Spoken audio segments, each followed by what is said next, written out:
ডিএসসিসির টাকা ফেরত দিতে তাপসের ব্যাংকের গড়িমসি।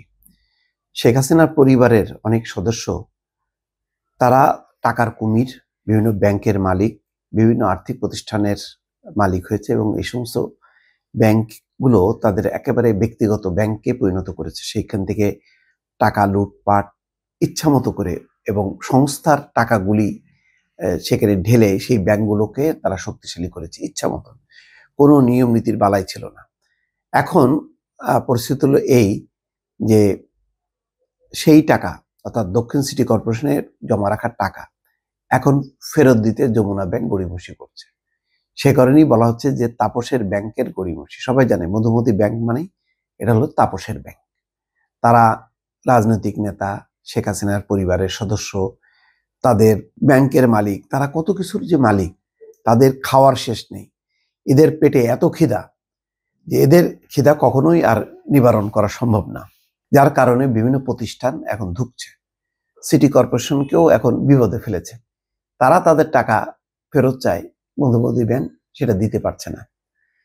স্থায়ী আমানত হিসাবে এফডিআর হিসেবে রাখা ঢাকা দক্ষিণ সিটি কর্পোরেশনের জমা রাখা টাকা ফেরত দিতে গড়িমসি করছে মধুমতি ব্যাংক। লিখিত ও মৌখিকভাবে বারবার তাগাদা দেওয়ার পরও ব্যাংকটি চাহিদার সব অর্থ ফেরত দিচ্ছে না বলে অভিযোগ কর্পোরেশনের কর্মকর্তাদের। কর্মকর্তারা বলছেন, ব্যাংকের এমন গড়িমসির কারণে উন্নয়ন কাজের ঠিকাদারদের জামানতের টাকা যথাসময়ে ফেরত দিতে পারছে না ঢাকা দক্ষিণ সিটি কর্পোরেশন। পাশাপাশি উন্নয়ন কাজ বাস্তবায়নেও সমস্যার মুখে পড়ছে সংস্থাটি।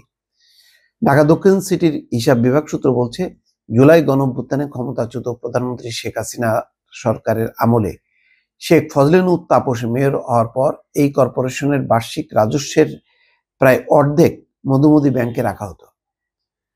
সবশেষ অর্থ বছরে কর্পোরেশনের মোট জমা অর্থের প্রায় 46% অর্থাৎ 543 কোটি টাকা এই ব্যাংকে স্থায়ী আমানত হিসেবে রাখা ছিল। এর বাইরে বিভিন্ন প্রকল্প থেকে আরো 423 কোটি টাকা ব্যাংকটিতে রেখে আত্মগোপনে যান তাপস। বর্তমানে দেশের বিভিন্ন ব্যাংকে দক্ষিণ সিটি কর্পোরেশনের স্থায়ী আমানতের পরিমাণ 1157 কোটি টাকা। এর মধ্যে চলতি জানুয়ারি পর্যন্ত মধুমতি ব্যাংকে স্থায়ী আমানত হিসাবে 323 কোটি টাকা রাখা আছে। এর 145 কোটি টাকা ঠিকাদারের জামানতের, বাকি 178 কোটি টাকা সালামি, সাধারণ তহবিল সহ অন্যান্য খাতের স্থায়ী আমানত। কর্পোরেশনের দায়িত্বশীল কয়েকজন কর্মকর্তা বলছেন, ঠিকাদারদের কাজের বিল ও জামানত বাবদ এই টাকা যথাসময়ে পরিশোধ না করে নানা অজুহাতে মধুমতি ব্যাংকে রাখতেন তৎকালীন মেয়র তাপস। অর্থাৎ ঠিকাদাররা টাকা পাবে কিন্তু ওই টাকাটা তার ব্যাংকে রেখে তাদেরকে মানে দিতে গড়িমসি করতেন। কি অদ্ভুত! মানে তারা যা বলবে সেটাই তো দেশটা তো তাদের পরিবারের, শেখ পরিবারের। গত 5ই আগস্ট আওয়ামী লীগ সরকারের পতনের পর ঠিকাদারদের বিল ও জামানতের টাকা দেওয়া শুরু হয়েছে, কিন্তু এই টাকা দিতে বিভিন্ন ব্যাংক থেকে টাকা ফেরত আনতে হচ্ছে।